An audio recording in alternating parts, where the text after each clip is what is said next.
AHMET won a significant grant from the Toronto Arts Council's Council over the story The Red Eyes, which you were about to hear. As a writer in exile, he has been working on short stories, some of which will be part of his future novel. So I'd like to ask you to welcome AHMET.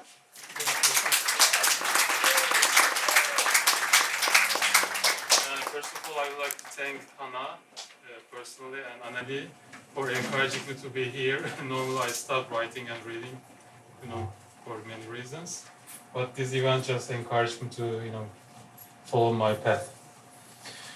So the name of my story is Red Eyes, a scene in which a dissident journalist who has fled the persecution of Turkish Prime Minister Murat Akay crosses the border into Canada with his family. On the morning of so-called coup attempt, the anti-terror police raided my home, pointed their rifles at my head, and arrested me. They dragged my body down the stairs of the building like a burdensome garbage bag.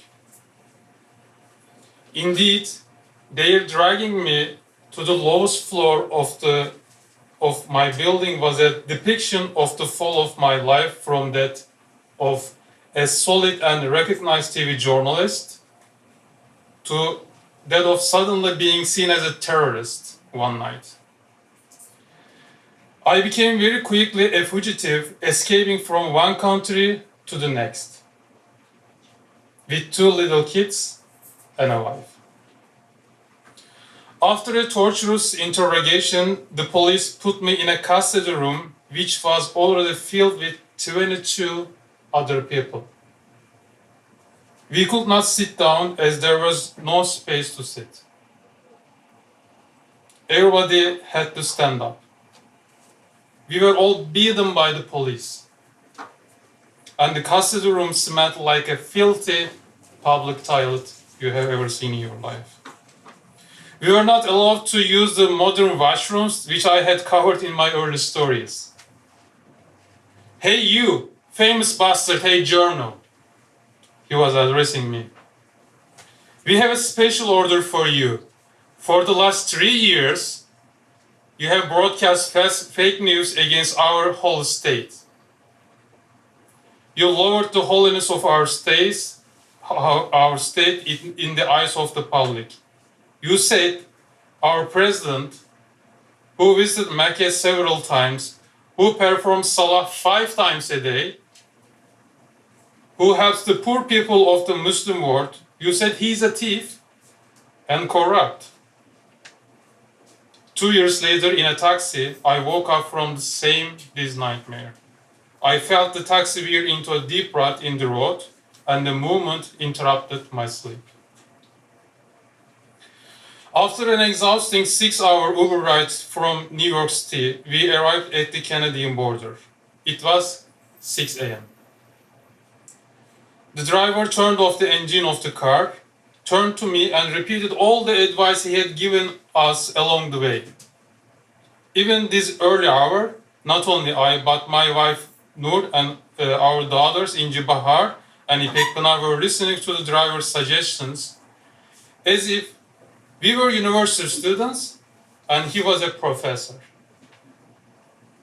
He explained how to get out of the car, how to take the luggage, and most importantly, how to convince the border agent to let us cross from America into Canada. Brother, when you start walking towards the border, he will yell at you, warning that you are committing a crime, the driver said. He will say, illegal crossing is a violation of law, you must stop, but don't. Don't stop, keep walking.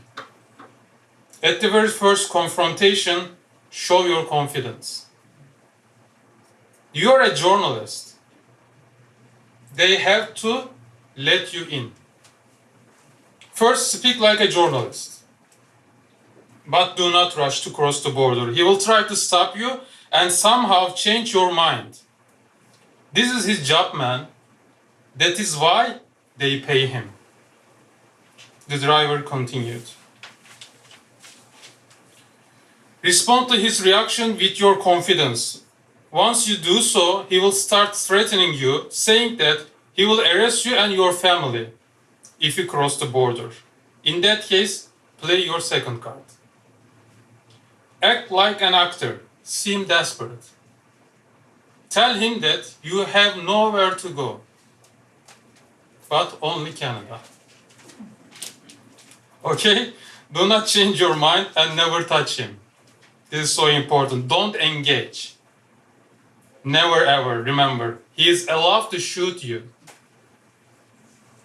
Be wise. Try to sort it out in a friendly way. Believe me, it will take at most 5 minutes. Then he will say to you, welcome to Canada. The driver smiled like I do now. Do not worry, he continued.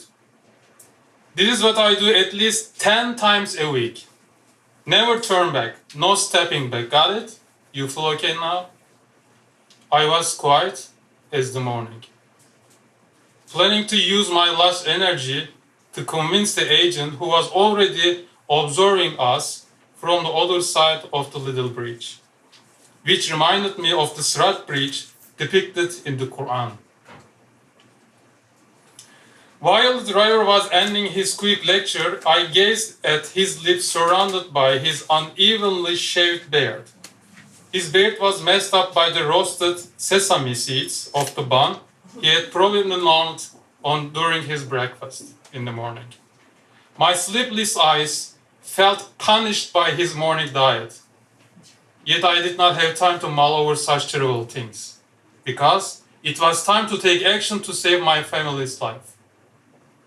We had to open the doors of the car, step out, and find our footing in a life of freedom as quickly and safely possible. My wife and I looked into each other's eyes. She was asking me through her eyes, "Do you really believe that we can do this?" I said, "Yes, we can." Once we pushed open the door, a merciless cold invaded the car. In less than a minute, the climate changed from summer to winter in the tiny space within the car. My nose was amazed by the scent of the icy air, which seemed to be blowing straight from the North Pole. It smelled like room perfume without any odor in it. After a long time in Cape Town's warm climate, it was bracing to smell the cold air. I quickly woke up to the reality and seriousness of the situation we were in. I straightened my back, bent by the L shape of the passenger seat, and made a full turn around myself like a turtle looking for a safe nest for her eggs. The completion of my turn served as a call to action for my wife and our twin daughters to get out of the car. I was surprised to see that they were bolder than me. Everything happened so quickly, thanks to their agility. They shouldered more bags than I did. Our daughters believed that we were in a funny game. We told them that if we cross the line, we will be the winner of a big game. They were immediately inspired to play and win. Despite the red dawn, their faces were gleaming like white angels. We looked at each other to check if we all were ready. And then dangerous walk began. 10 meters to the border. My heart was trying to escape my chest. A sudden taste of blood flooded into my mouth, a sign of fear, I guess. 7 meters to the border. I felt a touch of hope that was darkly shaded by fear. 5 meters to the border. I do not know why, but I never turned back to check if my family was keeping up and walking behind me. I was extremely and weirdly sure that they will not give up following my lead. As we were getting closer to the border, the cold weather was getting darker and more ominous. 3 meters to the border. Stop! The border agent yelled, decisively keeping his right hand on his black gun. First warning. We ignored him and kept walking. The cold air acted like a narcotic, numbing our senses. We proceeded like walking corpses. 2 meters to the border. Sir, please stop. The weight of the bags full of clothes and shoes became unbearable for me. I felt as if I was carrying the whole world on my exhausted shoulders. 1 meter to the border. Sir, stop. I arrest you, ma'am. I warn you. Stop there. Do not take another step. We pretended to be deaf and blind. The officer's hand covered his gun much tighter than before. Having realized that we are not obeying his warnings, he got angry. His eyes looked red with rage. All I could see were 2 shining red eyes at the bottom of a dark well. 15 centimeters to the border. And finally, I was face to face with the agent. The red eyes. The darkest time and the tightest spot of my life. Sir, stop. You are committing a crime.